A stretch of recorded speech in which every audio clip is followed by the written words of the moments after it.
you have one time to nail this, right? One bad experience, they won't come back. They'll have 10 good experiences and they still might not come back. Maintaining some hope, the supply is gonna get fixed. I mean, we've been through these ups and downs. It just hasn't been this aggressive and this often. I was in a restaurant in downtown Summerlin, my busiest restaurant, and it was me on my laptop and one other customer. And it was like a Wednesday, like a poppin' day for us. And I'm just like, whoa, that's when reality started to strike for me. And I know a lot of entrepreneurs like, no, I have to get paid for this, I have to get paid for that. Like, I'm not gonna do it for free. I can't devalue myself. Hey man, like, if you can't do that, then you don't understand entrepreneurship. You give a lot of free time away.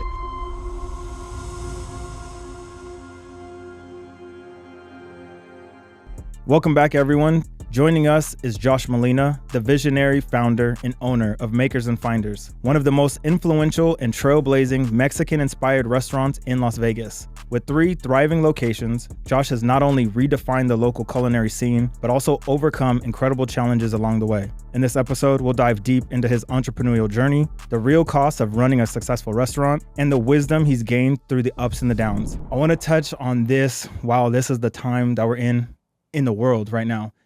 Tariffs, bro. Is it or was it a challenge for you to overcome like inflation and food costs? And did tariffs have any effect on you and your restaurants? Yeah, I mean, tariffs, inflation before the tariffs, It's been, since 2022, it's been a crazy journey for us.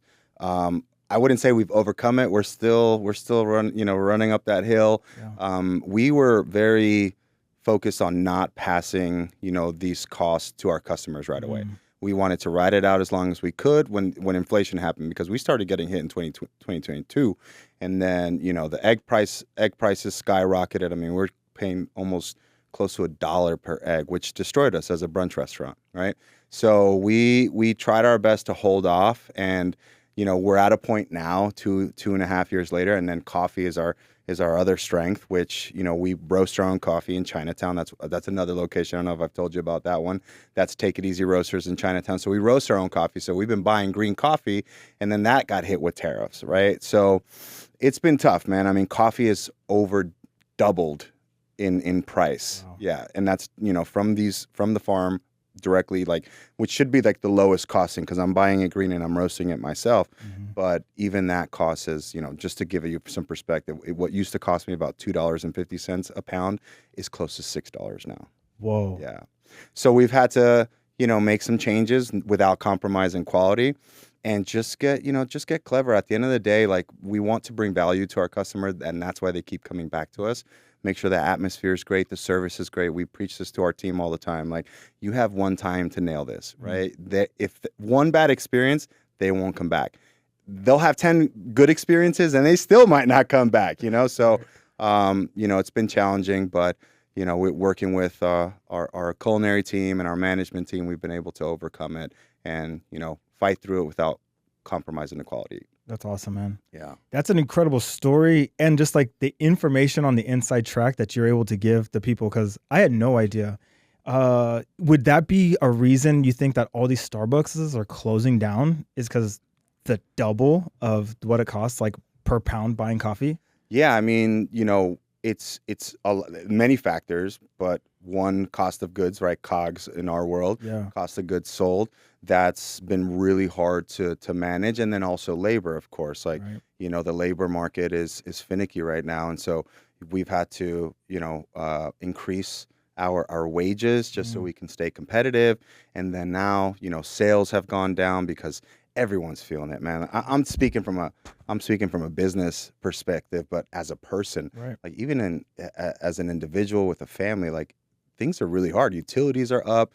Yep. Every bill that you can think of has gone up. Yeah. And then, it's December 2025. So I'm already starting to get those emails. Hey, you're going to get an increase in January 1 right. from, my internet, this, that, the other. So I get it.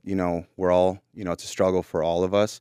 But I take the responsibility of being a business owner. I have over 100 employees. Come on now. I mean, I have a lot of families on my back. So I want to make sure I do my best for them. And I think that's what's, a lot of businesses, not just Starbucks, but a lot of small businesses are closing. I was with my wife last night and I was just scrolling through Instagram and every, this small business is closing here. And it's not just Vegas, you know, I'm looking at it and we're closing here, we're closing there, and they're mostly small businesses. Right. So if Starbucks is feeling it, absolutely, of course the little guys are going to feel it even worse. No, dude, that is, while you were talking, I was going back to thinking, I was like, egg prices, what are you talking about? I forgot. Yeah. Eggs were crazy. I wish I could forget. Yeah, right. Dude, I remember going to the grocery store to get eggs and there was none. Yeah. Like, I didn't even think about what it's like being on your side and having that being a brunch spot, right? You have to have it. People are literally waking up out of bed, asking their friends and family, like, hey, where are we going to go have breakfast? They think of you guys. And the number one delicacy, bro, you know what I mean, is eggs. Yeah. So it can't be like something you're just like, oh, we're going to wait and we'll get some more next week, or we'll wait until the food cost goes down. You can't play that game because they're coming to you. Yeah. What was that like, trying to like walk through those waters? I know you said you didn't want to put that on your customers, and I appreciate that because that's a struggle, I'm sure, every single day, right? What would be the easiest thing to do is just go revamp the menu and upcharge everything. I mean, a lot of breakfast spots did that. Absolutely. Egg surcharges. They really did. It's not just avocado at Chipotle. You know what I mean? It was egg surcharges back in the day. But what was that like walking through that and then having to put that and shoulder it on your shoulders? Like, you are the deciding factor of this. I'm sure you're getting pulled in a million different directions, but keeping the blinders on and being like, this is what's good for the company. We're not doing it until the wall is falling down and I have to. Yeah. What was that like being in that? I mean, first thing's always just staying like composed and poised. Like, if I freak out, then all of my team, it'll trickle down and it'll just be a domino effect. So I think just like, you know, maintaining some hope that, hey, things are going to, you know, the supply is going to get fixed. I mean, we've been through these ups and downs. It just hasn't been this aggressive and this often. So the instability has definitely thrown me off, but I just have to remember, like, this too will pass. You know what I mean? Like, this shall pass.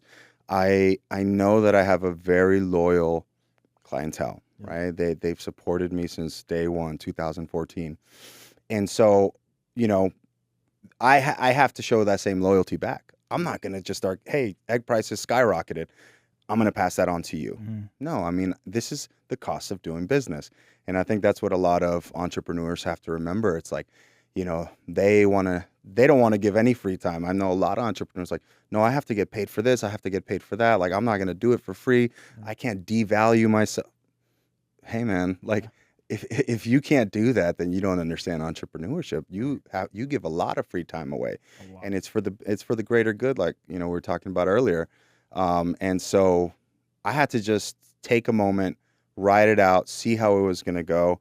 And before I would pass it on to my customers, like, in all honesty, I'm like, hey, as a team, we're probably going to take the eggs off the employee menu, like, before we take it off to the customers. Because, hey, man, like, we're here because of them, right? And my team understood that. So we had to, you know, company-wide memo, like, hey, I'm sorry, you can have the same dishes, you just can't have eggs in them. And, you know, we had to do things like that just so we can, like I said, I take loyalty, you know, from our customers, from our base very seriously, and I want to show that back to them. That's awesome. That's a little insider trait right there. I don't think anyone's ever heard that before, dude. Yeah.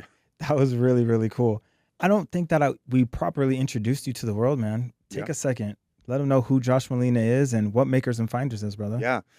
So, I'm Josh Molina. I'm the CEO, founder of Makers and Finders and Take It Easy Roasters in Chinatown.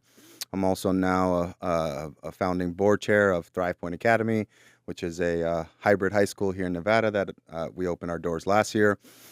We opened up Makers and Finders in 2014. I come from a very humble family, not from the silver platter. I didn't have, you know, just this money available to me to open a restaurant. I hustled very hard for it, and it was also family, friends supported me to get to that point. And so in 2014, you know, I saved up some money and I had this idea, this concept for a Latin-inspired brunch restaurant with specialty coffee, but a full service experience. So, like, instead of, like, you know, Starbucks, you go to the counter.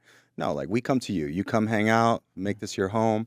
And the whole idea was to create a vibe that was very like energetic. I'm a type A kind of guy. I'm very, my wife complains so much. She's like, I don't understand. Like when you open your eyes, you're like fully awake, and so I have a lot of energy, and I wanted to brand my concept accordingly. And just being a first generation immigrant, both my parents are from Colombia, migrated here in the 80s. I wanted a brand that spoke to that. And so I found this series of articles written in like in the 50s, post-war era, and it was called Makers and Finders, and it was talking about like this idea, like this experiment, the American experiment, and it just spoke to me. It was like 3 a.m. I was like, I already had this idea of like a brunch restaurant, and I had gone through a series of names. I couldn't figure out which one I wanted to go with, and when I saw Makers and Finders, I'm like, this is it, right? Because it kind of speaks to that, movers and shakers, like, and I've had many people throughout the years ask me, like, what does it mean? Whatever you want it to mean. Like, that's the beauty of that name. It's just it has energy to it. And so we opened in 2014 in the Arts District at a time where it was burgeoning and kind of redeveloping. And long story short, 10 plus years later, we have over $30 million in lifetime sales as a small business. We have total of 5 locations, over 100 employees, and still grinding and, still trying to get better every single day. Powerful. I want to ask you, what choosing this industry, right, and knowing what's the numbers, like 85% of restaurants close after the first year. Yeah. What made you think that wouldn't happen to you? Like, what happened, or what in your life was like, I'm going to be able to pull this off and I'll be the 15%, knowing you don't have life on a silver platter, knowing you don't have this bankroll behind you. Like you said, you're first immigrant, right? Family, and you being able to bootstrap this on your own. What was that? What made you think I can do this? I was 25 at the time. So I will say there was like some naivety to it. Like I was just like bullish, and just, at that age, like you just don't even think failure's an option, right? But I will say, like, I come from a very strong family. That's always been my foundation. I was able to have the right partners and right place, right time kind of thing. It's, that's such a packed question, but I think that more than anything else, I just believed in this vision, right? And, I did my research, man. Like, this was 2012 when this whole project started, and I took it seriously. Like, I wrote a business plan. I talked to investors. I tried to go the food truck direction. I wanted to go to Fremont East. I spoke to Downtown Project. This was at the time, Tony Hsieh was bringing in, over $300 million to small businesses and to redevelop Fremont East. And I did all that. And, I just kept feeding this vision. And so as I kept feeding it, it felt like it was coming alive. And so I rode on that and just kept going until I was one night in the Arts District at Velveteen Rabbit. They were one of the first, right, over there. And, a few cocktails in, I'm running around. It's a quiet neighborhood at the time. It's not what it is now. And I run across this old furniture store. And, I kid you not, like a movie. I poked my head through the windows, and I'm like, what is this place? Yeah. I'm like, this is cool. I'm going to, so I took a picture of the phone number that says for lease. Next day I called him. And he called me back, and, prices in Fremont East were $3-4 a square foot. That was under $1. So I said, hey, maybe this is something. And that's when I started, and that's the one thing I will say, like, I wasn't going into this blind. Like, I didn't have experience. I didn't have a roadmap, but I was like discovering as I went, and I was very curious too. So I called the city of Las Vegas. I got in touch with planners, like, hey, like, what's it like to build a restaurant? And I got a lot of information by just picking up the phone and calling a lot of people. It's crazy what that could do. Like, just being curious. Right. I feel like it's something that we take for granted nowadays, because, we don't have to be curious anymore. We have a phone. Yeah. All the information gets fed to us. Right. So, we decide our own algorithms, and that's curiosity. Absolutely. You know what I mean? And so, yeah, I just kept going and believed in the vision, and then found that place in the Arts District for a very affordable amount, and, was able to scratch up $100K between me, my partner, my family. And I said, let's do it. And we signed the lease. So is that the initial cost? Is that like the startup cost? Is that everything all in? Like, I wish. Okay. Could you talk on that a little bit? Like permits, what is it like doing like a complete renovation? Because you said it was a furniture company and now you're turning into this a full-fledged restaurant. And you just said like, it's not Starbucks where you just come to the counter. No, if anyone's been to Makers and Finders, it's a vibe. And that was, I'm sure, your vision. You created exactly what you wanted that to become. And it's a staple here in Vegas. To be honest, like I know when I open your guys' Instagram page, there's customers that you have that come to take photos at your restaurant. So like you created something that the masses love. What does that honestly cost, brother? So I was telling you earlier, I was picking up the phone. I was calling a lot of, I would call contractors, just cold call, hey, I'm a potential customer. I want to build a restaurant. Tell me about what it would cost, right? So everybody kept telling me $250K, right? And I'm a frugal guy. I consider myself very resourceful too. Yeah. Throughout my life, I've been able to do a lot with a little. And so I said, if I can get to 100K, I can figure the rest out from there, right? Okay. So long story short, between, and like you were saying, it's a furniture store, which means that the infrastructure for the restaurant wasn't there. Now there's two hard, heavy costs. The hood, the kitchen hood, where all the smoke goes through and make sure you don't have a fire. And then the grease interceptor for the plumbing, where all the food grease needs to go through, right? Between those two alone, it was about $60,000. Wow. Yeah. So needless to say, I had to strap those boots in and I had to do some of this shit myself, right? Really? So I paid for what was called general construction, the hard costs, right? Electrical, plumbing, and drywall, HVAC, ducting. Yeah. I was able to get all that done for $99,000, right? Wow. But that's without any permits, any furniture, any refrigeration. It's a restaurant, right? Any espresso machines. So I had to raise a little bit more money, right? I mean, a lot of it was, I feel like it was fate. I barely was able to open my doors. I had to pay my contractor off the last, when the contractor does work for you, one of the most important things you need are two things you need are a certificate of occupancy, which is after you've checked all the boxes, fire department, health department, building department, you get that glorious 8.5 by 11 certificate called a certificate of occupancy. And then, and then of course that's done through permitting and so on and so forth. So, sorry, I kind of lost myself there. Yeah, you're good. So the certificate of occupancy, oh gosh, what was I saying? Talking about your permit costs. You were talking about once the sorry. Yeah, no, you're good. The second thing was my contractors. After they do work for you, any kind of general contractor or subcontractor, you have to, once you pay them, they give you what's called an unconditional lien waiver, right? It's basically saying you've paid us, you don't owe us anything, so we can't come back and claim that you owe us 20 grand for electrical. You can't get a COO without that, right? So you need to. I was going to open in 2 weeks and I had run out of money. If I paid my contractor that last payment, I'd have $0 and I needed working capital to start because I have payroll and all this other stuff. So I had to go and find I found what's called just a personal line of credit. And at the last 2 weeks before, I was able to pull this out, got just enough money in the credit line to pay off my contractors and open the door. So it was a lot.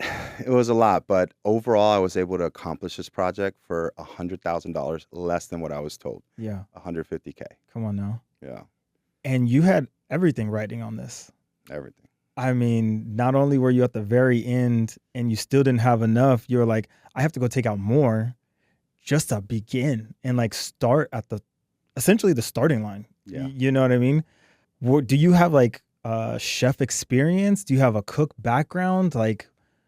Did you already know how to go into interviews and find your staff? Because people don't think about that as well. That's on you. You know what I mean? So how did you navigate that world of interviews and employees? You know what I mean? To open the doors. So when your customers are waiting in line, there's a team there. What was that like? Man, you bring up such a good point. That was something that, I wasn't ready for. Right. I wasn't, just in all honesty.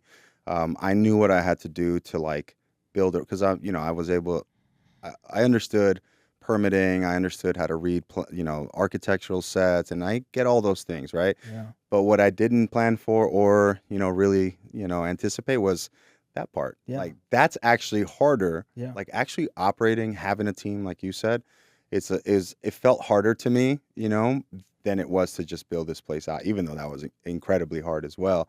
I don't have chef background. I mean, I've always been, creative and stuff like that, but I did have a chef partner at the time because I got into restaurants. I had a feeling I wanted to, do my own thing and create a concept for like a restaurant. So I got into restaurants when I was 21. And so throughout the way, I met a chef who, believed in the vision. He was able to also invest in the business. And so I presented him this menu that I had envisioned. And I had also done some R&D, some clever R&D. I'll mention this because I think it's important. I wanted to create a menu that was Latin-based, but also like a cafe, because I wasn't sure how good the Latin was going to hit, right? So I would call other cities and find cafes and be like, hey, I'm coming to, I look forward to visiting your place. Like, what are the top 3 menu items that you think I should get when I get there? Mm-hmm. And I'd write all these down. And I was building a menu based on what was popular in other places. And that was like how I built my core menu as far as like the cafe food goes. Cheat code. Yeah, man. No, I mean, you gotta be resourceful. Like, Absolutely. Don't do all the work. There's others who've done a lot of it for you. So, and so I got the chef and I told him, hey, this is what I want the menu to be. Can you make it into a commercial, can you make it suitable for commercial kitchens? Yeah. Recon. Dude. There's a few I had another one too a little like undercover mission that I did too. Yeah, you're like undercover boss. Yeah. I wasn't a boss then yet. Yeah, no, I got you.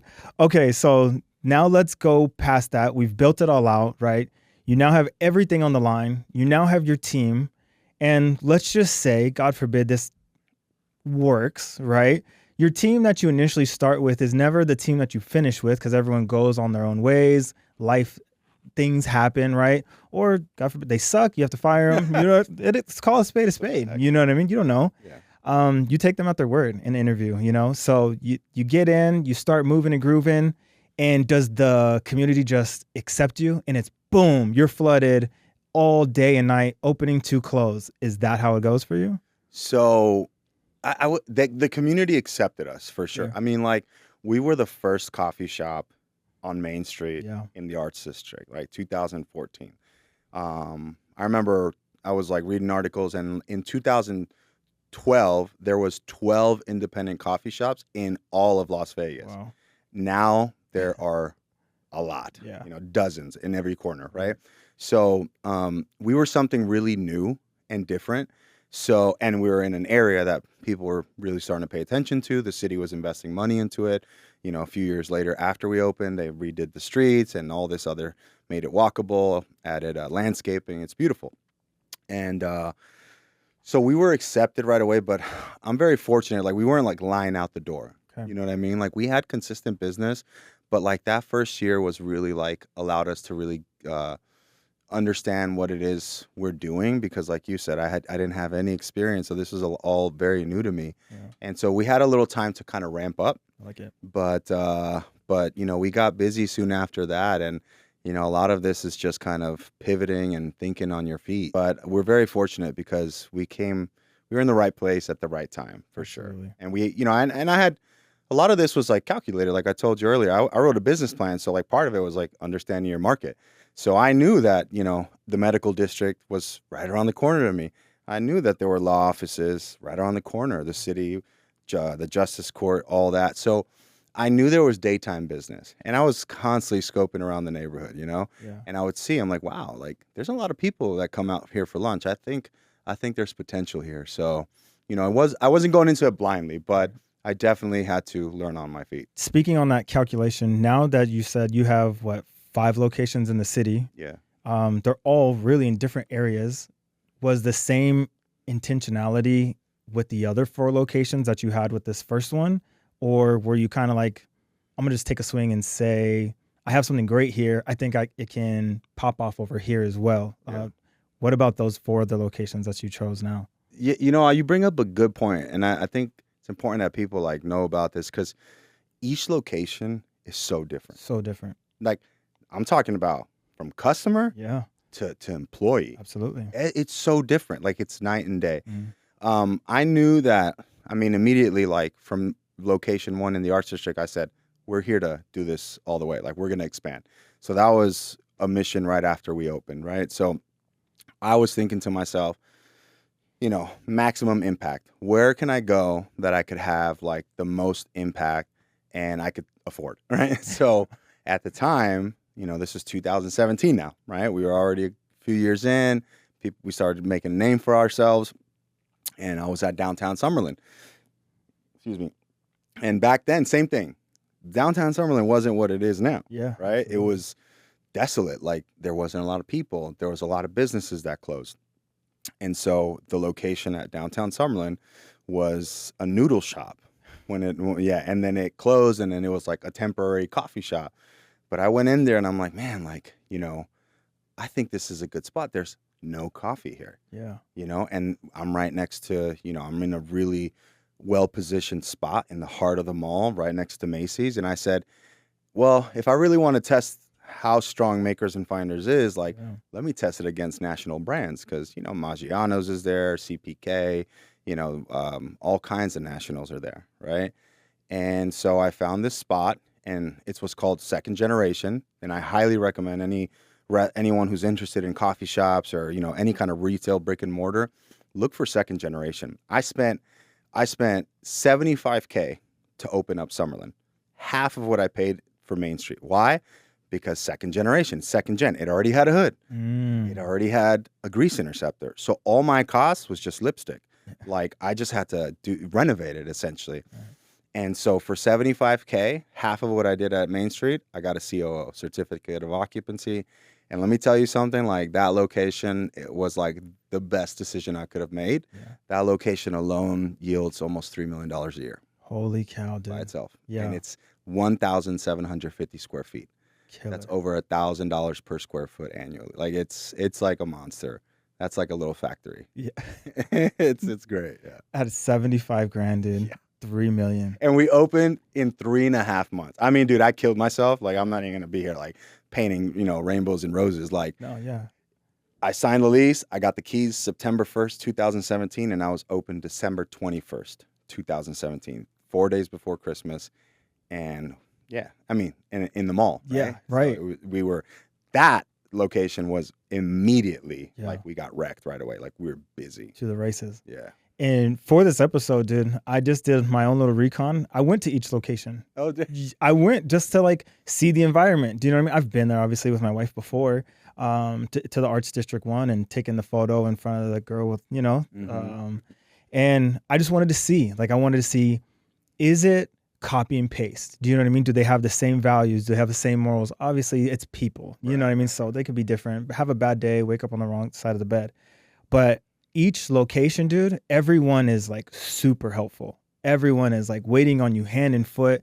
And I'm a coffee fanatic, so I'm kind of particular. I'll be honest, you know what I mean?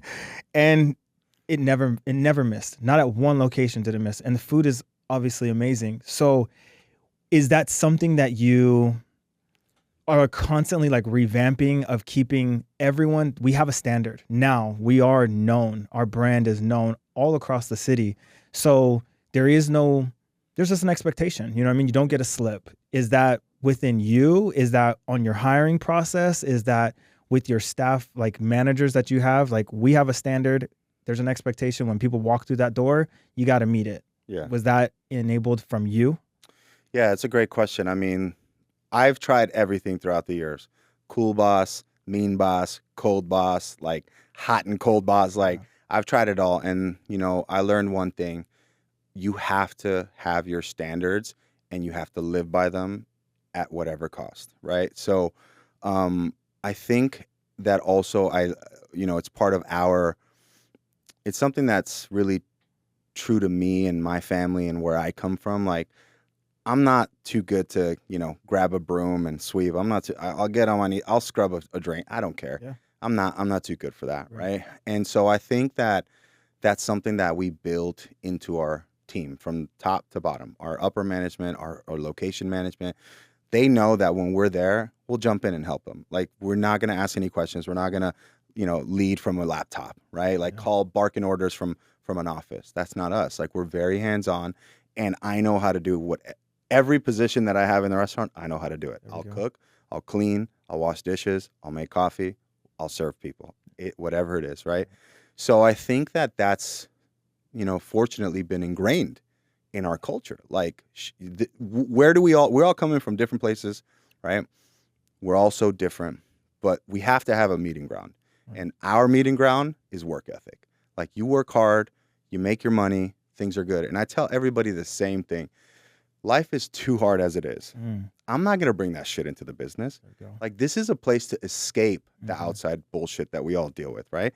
I don't want to bring that into the business because life's already hard as it is. Why would I make work hard too? Absolutely. So I think that that's something that's thankfully been ingrained. And so, like, I do get that feedback, like, what, these employees, like, they're happy. Like, like you said, it's like some days are bad, like, and we have to understand that. Humans. But and same thing, just because you're having a bad day, you can't drag that in with you. Don't bring us down with you. Like, let us know. If you need a minute, go to the walk-in, yell your brains out, whatever you got to do, like, breathe some cold air and come back and we're good, right? You need a plate to throw.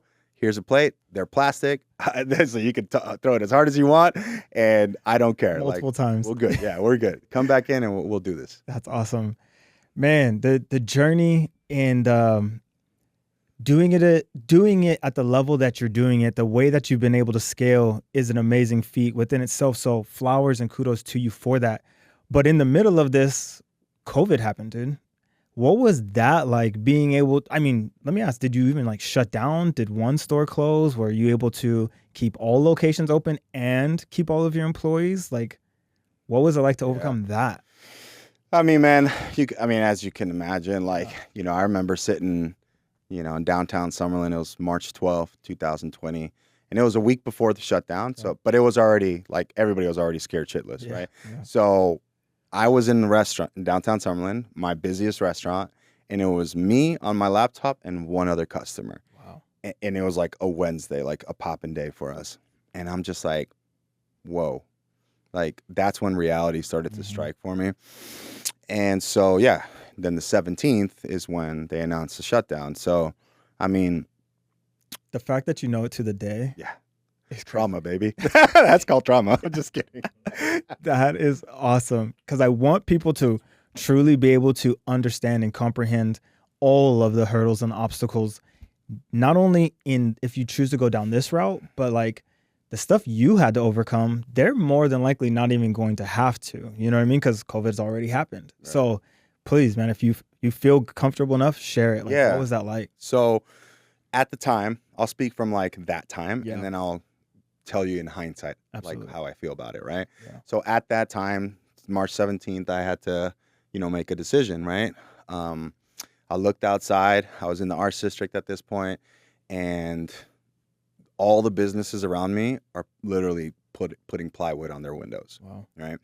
And so I had to make a choice. I said, well, I'm going to put plywood up and, batten the hatches and go hide somewhere, right? Yeah. Or I can be true to my brand.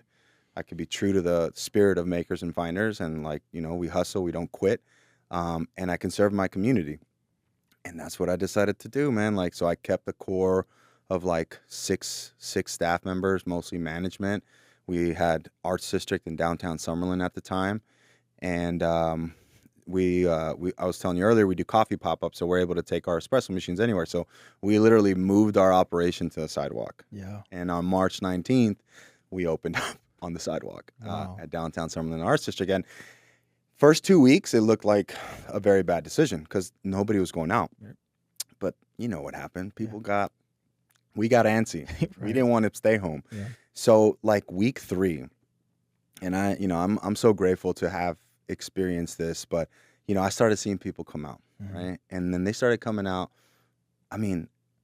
They would come out, grab food, and then go pop open their trunk or their pickup, and they'd sit back in the car and eat it at their car. Like, it felt like the 50s. Yeah. You know what I'm saying? Yeah, Like what yeah, they yeah. used to do. Like they used to pull up to a football field. They had food. They, they had Right. some drinks. And I was like, damn, like this is so cool. Like the world has stopped and we're like getting back to basics. And, we started getting regulars. And when I say regulars, new regulars, not the regulars from the restaurant days. Right. These are COVID regulars. People who just like wanted to still like try to have some kind of like normal life. And dude, it was a vibe. Like we had at one point, like we had 30 people on bicycles riding through our street. They stopped by. We sold out of like everything. And so it ended up picking up, and, we were doing these things called quarantine packages. So like we'd sell like, we'd do champagne, brunch, take it for like a really good value, and like, go have yourself a date. Yeah. And, it was a good decision at the time from a business perspective, because when we reopened in May, it was like, boom. Yeah. We were busy because we never stopped. We never took a beat. And year over year, I tell this to a lot of people all the time, from August to October, 2019 compared to 2020, we grew in revenue and we were at half capacity. That's how busy we were. Dude. Yeah, it was wild. So, we pivoted, and at the time that felt like a good idea, but like, you get older, you get wiser. And I think I'm in a space now where I'm like, man, like, I haven't rested. Mm-hmm. And I think being an entrepreneur, and just always going, like I forget, I started losing my creativity. I had a lot of mental blocks, and I realized it's because I'm not rested. Like I haven't taken a break. And so in hindsight, I may have done things a little differently, maybe taken a break, maybe not done that. But, history is history. Yeah. Yeah. I think that's awesome, dude. I had no idea that you guys had COVID packages and like champagne. Like, you want to talk about the pivot inside the pivot. You know what I mean? Like, you branched out and you made something new out of something that was bad. Like, that's so cool. Yeah. At this moment in time, dude, or even if we kind of dial back a little bit, when you open, is the money that's generated and coming in going right back out? Because you have staff, you have rent, you know what I mean? Like, I'm pretty sure you have that line of credit still. I'm pretty sure your furniture and things like that are on lines of credit. So at what year are you actually positive making money? And what year did you start paying yourself? Yeah. So we were very fortunate. Like, we broke even like 3 months in. Oh, dude, well, like, we were able to pay our costs, and, we weren't losing any money.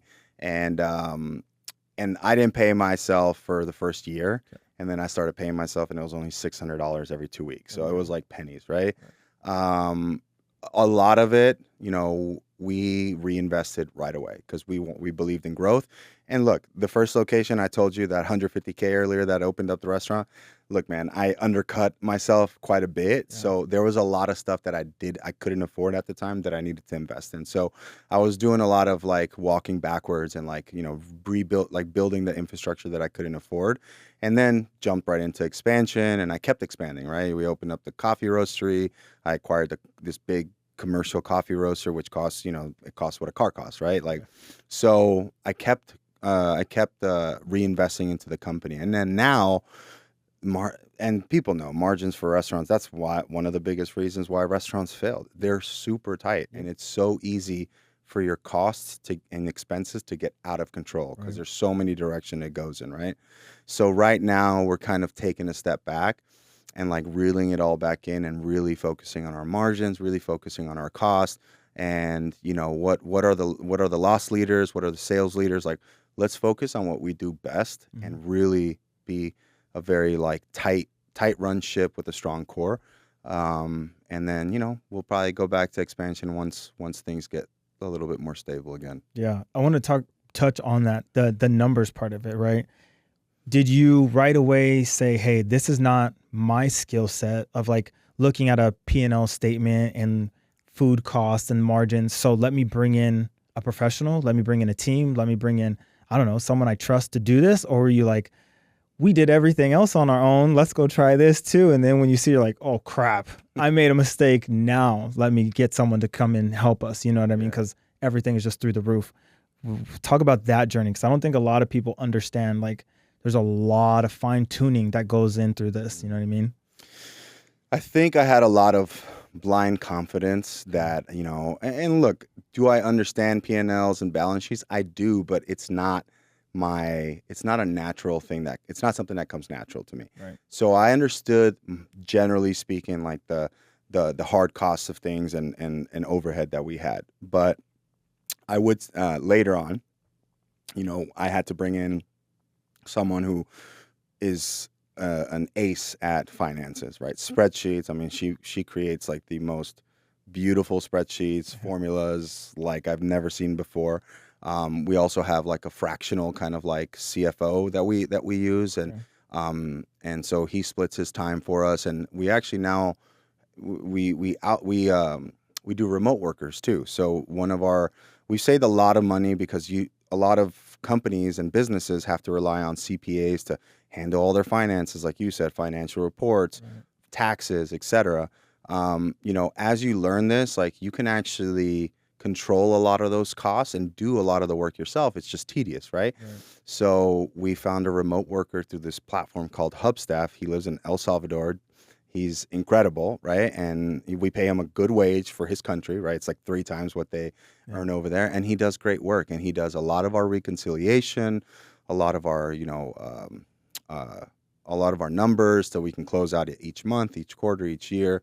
So I definitely had to take a moment and take a step back to recognize what I'm really good at. And that's like, I love building restaurants. I love creating like a vibe, an environment. I love bringing people together, and I left the spreadsheets and like the number crunching to people who know that a lot better than I do. But I do have a good instinct when it comes to like how to manage money. Like that's always been something that I've been good at, and from early on, like, hey, your credit score is your reputation. That's what my mom used to tell me. Right. Your credit score is your name, so preserve it. And I did that for a long time, and it translates over to business. But like you said, business, there's so much, and you wear so many hats that at some point or another, you have to call in the reinforcements. Absolutely. Yeah. That's awesome. Is overhead costs the same at each location, or do they vary because of like the foot traffic that you get? They vary somewhat. Like, rent is typically between like 8 and 12% of our revenue. Okay. That's like about a number there, but it depends on like where we're at. So, and then like you said, the foot traffic, utilities, they're for the most part cut and paste. And then, we have, as we've gotten bigger as a company, as a food service company, we've increased our buying power, right? So, we spend about $1 million a year on buying food. So like, that's a good penny. That's a lot. That's some money for these bigger companies. So we've locked in what's called like MSAs, which are like master services agreement. Basically, like I have specific pricing, percentage rebates. Like if I hit a certain volume, I get back some money. So you can really leverage your buying power to control some of these overhead and these variable costs that we have. So that's awesome. Yeah, that's something that, as a business, like as you grow, like it's not just about the money coming in. Yeah. It's like you can control the money going out because you have buying power and you have leverage at that point. And was that decided on like different farms or different growers of your beans, and you're like actually sampling stuff and you're like, I really love the quality and the speed that you can get things to me. Can we lock down under contract like this relationship? What does that like? Walk us through. What does that look like? So we do have direct trade. So we have, I was in 2018, I was in New York City for a coffee conference, right? And I met a couple brothers from Colombia. I'm Colombian too. And they're from like southern part of Colombia, which is like Huila, right? Which is a very fast growing coffee region, right? Everyone knows like the coffee triangle of Colombia, but this is like a really up and coming region. And I worked with them and I went down to their farms. I've met all the farmers. So they basically are like a co-op. They help all their, they help the farmers in their region, like learn about these new ways of processing coffee, these like varietals and like ways of like increasing the value of their coffee by just nurturing it and doing a certain process that they can sell it for so much more. So I really loved that part of them. And I went over there and I locked in a direct trade deal with them. So now We buy directly from them at a lower controlled cost, and the quality is like insane. Like it's some really unique flavors that you can't find anywhere else. And so that was one way of doing it. We did a direct trade deal, and then going back to the MSA, that we drew through our food distributor, right? Like Cisco, US Foods, right? So we I reached out to them, and just classic negotiation style, like, hey man, I'm gonna stop buying from you if we don't talk about like our costs. Like maybe not that aggressive, but like maybe I said hi first, and then I sat down with them, and they have a business development. Every one of these companies have there's someone that does business development, right? And I got with him. I'm like, look, man, like I know how much I purchase from you guys. We need to work something out, or I am gonna go to your competitor, because at that point you're starting to get phone calls like, hey, I can save you this much money, that much money. So, you negotiate and you leverage your buying power. And that's what I did with my food distributor. And we're able to lock something in and have lower margins, have like cleaner margins. Like it's like transparent. Like I know exactly what they're going to upcharge me for all the food categories that I have. Yeah. So can I ask, when you are in this vision and the mindset of expansion, is there like a dollar amount that said store has to hit for you to go and look for another location? Or is it like overall generated revenue? Or are you just like, I got the itch, I want to be creative, I want to see if I can replicate this and do this again? Like what is it for you that lets you know it's either safe to go do this and we're going to knock it out of the park? I think the biggest thing is, like you said, the overall health of the company, right? Because the different locations will perform differently. Like they'll have good seasons, bad seasons, and sometimes they're different seasons. Like, so like summer might be slow here, but it might be busier there. And so I think the overall health is the most important thing. Like what is our bottom line? Are we cash positive? Are we cash flow positive? And, and I'm really, like I said, I take this responsibility like very, I don't take it lightly, right? So I like to make sure that we always have cash reserves in our bank, at least 6 months of we can pay all locations, all bills for 6 months at least. So I'm very conservative when it comes to minimum. Yeah. Because that's rent, that's bills, that's staff, everything for 6 months. Because I don't want to have, I know we're in a rainy season. Yeah. You know what I mean? And because I'm that conservative, sales has slowed down. Like I don't want to hide away from the fact, like everybody knows, we're all feeling it. Like it's tight right now, especially restaurants and retail, right? We're hearing it left and right. And so I'm really grateful to have that strategy and being conservative. And then not only that, like I know you talk about this because, I did some recon on you as well. There we go. But I mean, you talk a lot about like finances and like making your money work for you. And one of the ways we did that is like instead of just leaving it in a savings account, you make like 0.01%, whatever, like some small fractional amount. Like there's ways for you to make 4 or 5%. Absolutely. Probably not as much anymore since interest rates have changed. So that was another thing that's really offset. Like we put our money in investments accounts. They're still accessible, but they're earning at a much higher rate. So, that was also helpful to implement as well. Dude, you're the man. You wear a lot of hats, not only for the company at the moment in time, but for the future. And is there a stop button? Or is there like, okay, I've done enough? I know you said right now, like you feel like you need to relax, right? Because you haven't rested through COVID. But is there a moment where you can see, okay, is it like a national brand? Do you know what I mean? Like I want to have locations all across the country, or I'm good. Like, is there at all a moment for you where you think you can step away and just like, okay, it can run itself. I'm happy with it. Yeah, that's a great question. I wish I had like a concrete answer, because what you just described is like the question in my life right now. Yeah. Do I think this brand can go national? Absolutely. Like I absolutely believe that Makers and Finders, you plug it into almost any metro city, 1 million or more population, like it'll do well, right? But like you said, like, I'm in my late 30s now. Priorities change. I have a family, and so I think what success means to me has changed. It's not just the money coming in. It's like the life I want to live. And so, will I be the one to take it national? I don't know. But am I going to try as hell, like to try to make that happen? absolutely. I just don't know if it's going to be me. Yeah. You know what I mean? Have you ever had anyone reach out to you to like franchise? Yeah, many times. Yeah. But the French, and in different cities as well. Yeah. One, and in a different country one time too. Wow.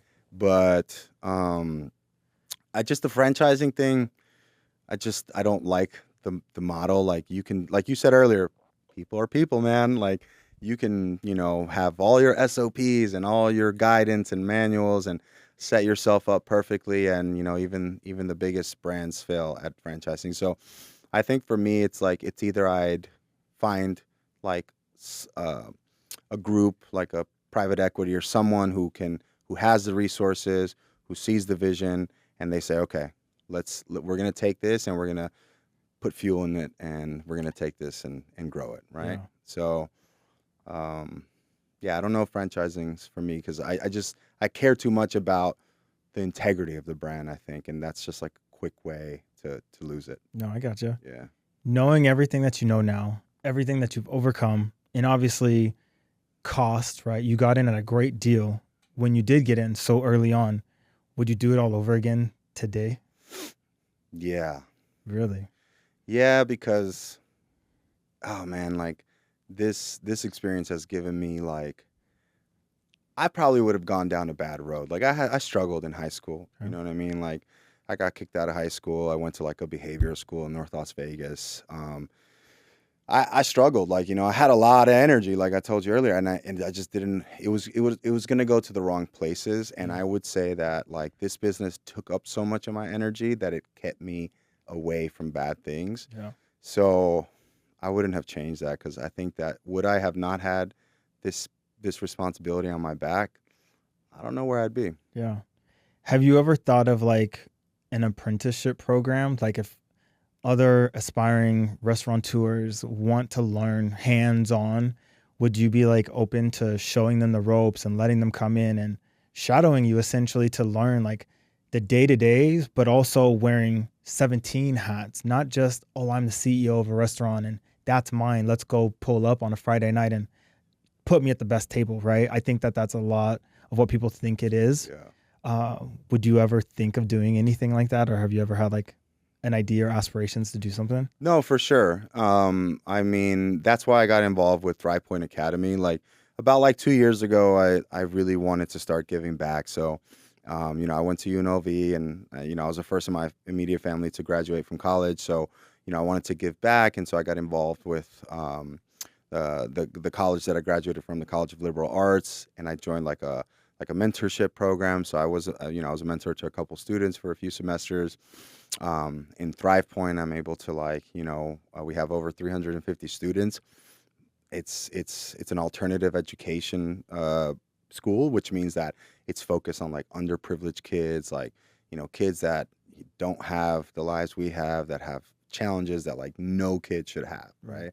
And so like I definitely want to continue giving back, especially like us being like minorities and being like Latino, and like I want to show them that like, dude, like I did it, like you sure as hell can do it, but it ain't gonna be the way that you think it's gonna be. Like you said, it's not glorious. Yeah. You gotta work and you gotta be consistent, because everybody wants it, but very few people are willing to like actually grind through it. Absolutely. Yeah. And I'd love to show some people, some younger adults how to do that. I think that's the next step in the journey for you, dude, because you've taken so many things head on and hands on, with going to Colombia to, meeting your farmers and being able to actually cut costs on your initial restaurant, right?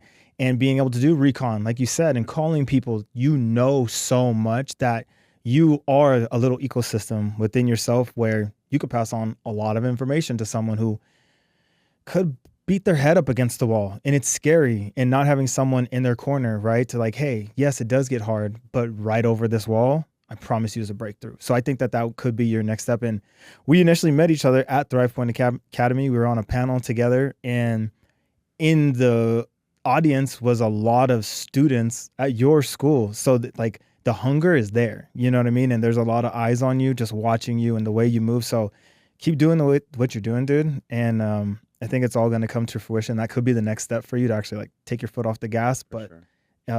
Thank you for calling that out. No, I got you. Yeah. I want to ask about the restaurant. Okay. When it's flowing, when it's popping and money's good, right? I'm sure there's times when you think that it's amazing, but you being the way that you are, you have 6 months in reserves and you understand that anything can change, right? You've been through ups and downs, ebbs and flows of it. Is the hardest thing that you're dealing with now staff or keeping your staff happy? Because let's be honest, man, we know how people get. They see what's going on. They see that you're busy. They think he can't do this without me, right? They think that they're making this go. And are they essential? Absolutely. But it's human nature. You know what I mean? So is it a everyday challenge or a month-to-month challenge for you now to like be hands-on people person and elevating the people that you staff? Because what did you say? You have like 1,000? Over 100. Over 100. That's a lot of different personalities. That's a lot of different backgrounds. That's a lot of different challenges to overcome. And they're for you to take care of, right? Nobody else is their boss. It's you. Would that, what you say right now is your biggest challenge inside the company in itself? Yeah, I mean, we've all heard it. The labor market is not the same as what it was. No one has money, but at the same time, no one wants to work. So it's this weird conundrum, right? Yeah. And I have different theories that I won't get into as to why, but it's, it is, and then it's a restaurant. Yeah. So, which even before the climate that we're in now, like it's always had, the restaurant industry always had high turnover. So for me, I am hands-on, but like I'm not day-to-day anymore. Like every location has a general manager. Now I'm hands-on with my general management, right? And so I am every day we're we have multiple threads. We're constantly in communication. Things are constantly moving. We just rolled out our winter beverages. We have events. We have pop-ups on the strip. So we're moving a lot. But when I come into the restaurant, like I just try to like, because they've, I come in and they've all heard about me, right? And so like I have to come in and like break that wall down. Like, hey man, like I come in, I shake, and that's the first thing I do when I walk in. I go and I say hello, look at every single employee, whether they know me or not, like, and I look them in the eye. And if I don't know them, I have a quick convo. That's kind of like my thing. I go, I have a quick, hey, like, tell me about like where's your experience? Like, if you're a cook, where have you cooked at? Where have you made coffee at? And I have a quick convo with them and really just break the ice. And I think that is very powerful because, like you said, like we all have this vision of what a CEO is like, and it's not anything like we imagine, right? It's important to, really shake everyone's hand and make them feel valued. But at the same time, like I also like make it clear, like, hey, like if you have any questions, let me know. Like we have, these policies are written in this way for a reason. If you ever wonder why a policy is the way it is, let me know. I know because they all tell me the same thing. Like, I just don't feel like you're approachable because I got so much thing going on. I'm like, I got a lot going on, but if you tell me you need to speak to me, I will stop. There we go. And so like, I think that's helped a lot. But like you said, I'm not for everyone. We're not for everyone, So we've had, we have turnover, but very, very thankful to like have a lot of core staff that we've had people that's been with us for like 7-8 years, like a long time, which in restaurant, that's like a lifetime. Almost impossible. Yeah. It's like dog years for exactly. Yeah, no, I got you. Dude, on the marketing side, because you are kind of like the face, at least to me, you literally are the face of Makers and Finders. And especially when I look on my algorithm, it's really you promoting the new seasons, the new flavors that you guys are rolling out. You guys have awesome flights that you change, right? Is that intentional, or are you just being cheap and you don't want to hire an influencer to come through, or what is that like? I'm definitely not being cheap. Okay. The people behind the camera are the ones I'm paying. Okay, So, I got you. no, I knew a long time ago, like 2016, 2017, I said, Instagram, like this is going to be around for a while. So very early on, we were on Instagram early, right? And at the time, it was us like, just capturing content and putting it up. But as we got bigger, I outsourced that to a company I've worked with for like over 3 years now. So it's because that's a hard thing. Like finding a good marketing company is very hard, you know, because it's a lot of work at the end of the day. And so I found a great marketing company that I work with really well. And a few years ago, I made the conscious decision to say, I was always like the humble like owner, like behind the scenes, like you'd never know I was the owner. And I embraced that persona, but I also knew that we needed a face. And I knew that I needed to start building not just makers and finders, I needed to start building Josh Molina, right? So a few years ago, I made that conscious choice to get in front of the camera, and through a lot of trial and more error than trial, like I learned how to, I was always a public speaker. I wasn't afraid to talk, but it's different having a camera in front of you. You know what I mean? Yeah. So, I made it a point to get in front of that camera, and now I do feel like the face, and that was very intentional. I think it's important that, every brand has a face, a few faces, because we plug in, some of our key employees as well and have fun with like trend videos and stuff. So. Yeah. I've seen you literally like dress up in costumes and stuff like that. So you jumped all in the deep end in the content space. Have you had influencers, or like at one point did you feel like you needed them, so you reached out to them to like help and bring in new faces or just to help with the marketing side? Have you ever gone down that road? Yeah, no, absolutely. So the marketing company I work with, they're actually influencer based. Gotcha. Yeah, so they were influencers turned marketers, right? And no, I believe in influencer marketing. Like whether love, hate it, like it's we pay attention, and they cover so many spaces, so many micro spaces that like. They're super important to have, right? And they're part of the ecosystem, especially in restaurants. So, we've embraced it, and we've developed some great relationships with influencers. And it's not, not every influencer's for us. Like we have these group of people who we see eye to eye, and they come in and they don't expect to get everything free and not tip the staff. Like they make it a point like, no, we come in and you pay us, but we also tip your staff. So I think it's also finding the right type of influencers, not those that just like, I'm the king, I'm the queen, like give me everything for free, and maybe I'll post you. Yeah. So, yeah. It's a tough road to be in, but like you said, they are so important, which is very, very weird in itself, but we kind of created this monster with our phones. So, hey, more power to them. You guys are really into, or let's just say this, you guys just did like Latin nights, like First Friday. Is it a part of you know what I mean? Like this is a marketing opportunity to like grow into change and maybe just bring new eyes in to do something like this? Or was it someone on the team telling you, hey, there's an opportunity here, let's capitalize. No one else is doing anything like this, where it's an open patio and we're having salsa night on First Friday with all these people who come out. Let's draw their attention here. What was like the genius behind that? So, it was, look, I'm Colombian. I grew up with a family. We were just talking about, Mexican, Latin family parties. They're wild, right? There's a lot of dancing. So I grew up dancing salsa. Like I love, the Colombian salsa groups, Puerto Rican salsa groups, and my dad is an avid dancer. He's been on a couple of those Instagram reels that we've put up. No, I wanted to, always integrate the culture as a part of it, like because Makers and Finders doesn't sound like a Latin restaurant, but it's the heart and soul is like a Latin concept. So in 2018, I met this group of salseros, and we did like a pop-up with them, and they had a 5-piece band, and I was like, oh, it was amazing. And so like fast forward to 2023, and like you said, First Friday was really taking off.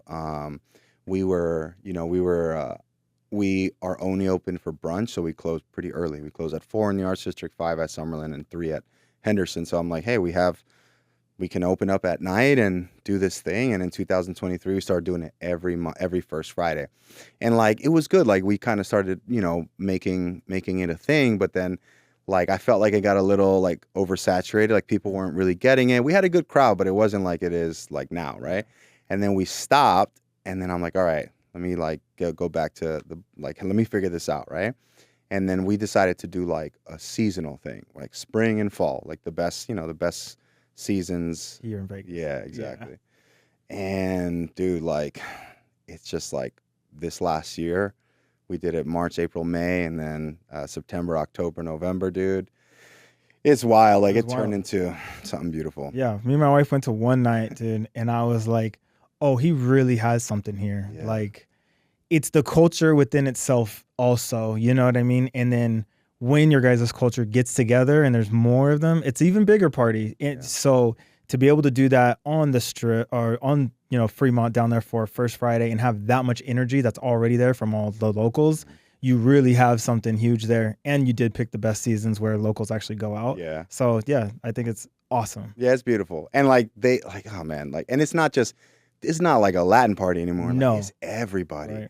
And you see people of all walks of life, like they're dancing on the sidewalks. Like it just became like a really beautiful energy. And yeah, man, thank you for bringing that up because I'm so proud of that. I love what it's your baby. Yeah. No, that's awesome, dude. What if we can break down? I know we've touched on food costs, we touched on like rent and things like that, inflation. We've talked about the egg surge and your coffee bean cost, and you are positive, right? What does it cost on like a month-to-month basis, just high-level number, unless you boil it down and you know it because you're that much in your P&L. Yeah. What does it cost for all 5 restaurants every single month? So you know the bare minimum, we got to make this to even get positive. Do you know what that number is? Yeah, it's like about $300K. Wow. Yeah, it's a lot. That's a lot. Yeah. That's a lot of coffee. Yeah, that's chilaquiles. That's a lot, dude. Yeah, thank God they're good. No, for real.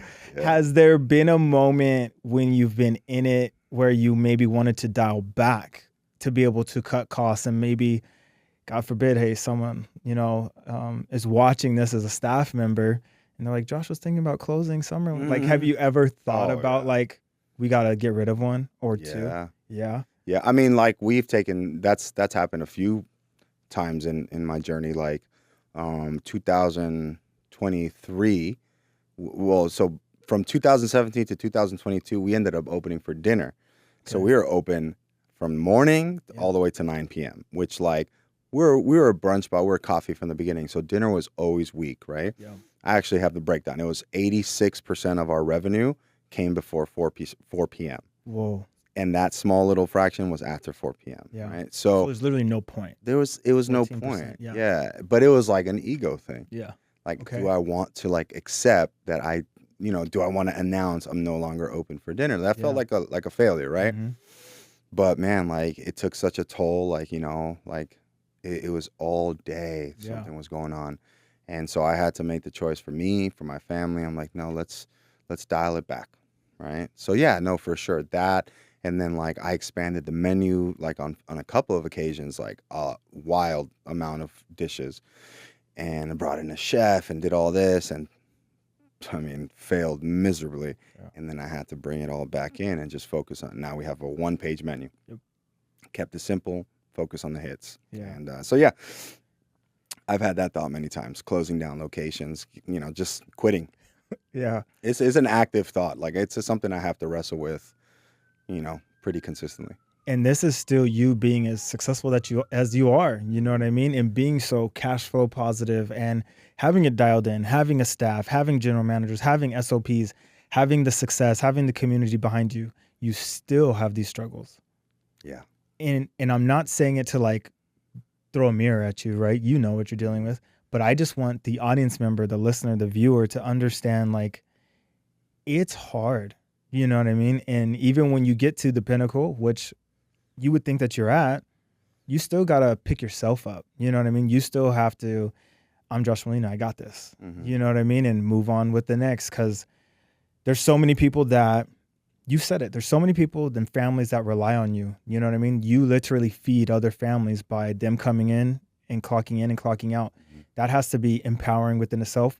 But on the flip side of the coin, that's stressful within itself, because you could quit and you'd be good, but your staff, would they be good? You know what I mean? So I'm sure you wrestle with this all the time, dude. And that's that Jekyll and Hyde, where if you're going to get into this world, like have an understanding of what you're getting into. You know what I mean? It's not just the glory of being a CEO and I have some neon lights and people post me on IG and you get what I mean? Like there is a lot of self-fulfillment and a lot of dopamine rush, right? That a restaurant could give you.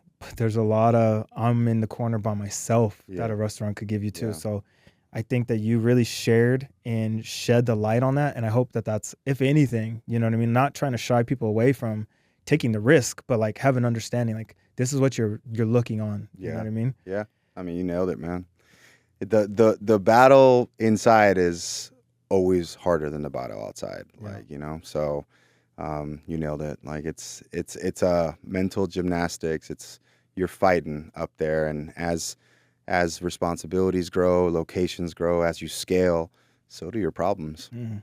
So Yeah. you know, just you gotta go in knowing that, you know, you can't quit no matter how hard it gets, and you need a good community for that. Mhm. You need family, you need friends, you need people who understand you. Like I admit I'm not the best friend because I'm busy, like, you know, but no excuse, Yeah. because friendship is a commitment, right? But like I also have friends who understand, you know, my life, and they embrace me, and it's a small group, but you know, you need to have those people around you, because if you have a bunch of yes men, they're for the ride with you, they're for the content, like that rainy season will inevitably come, and they're gonna run. They're gonna be gone. I'm glad that you brought that up. Have you had that type of moment, or did you have that season when you're like, dude, we just opened up our second location. It was only 75 grand. I'm cash flow positive in, 30 days. Let me go out there and ball.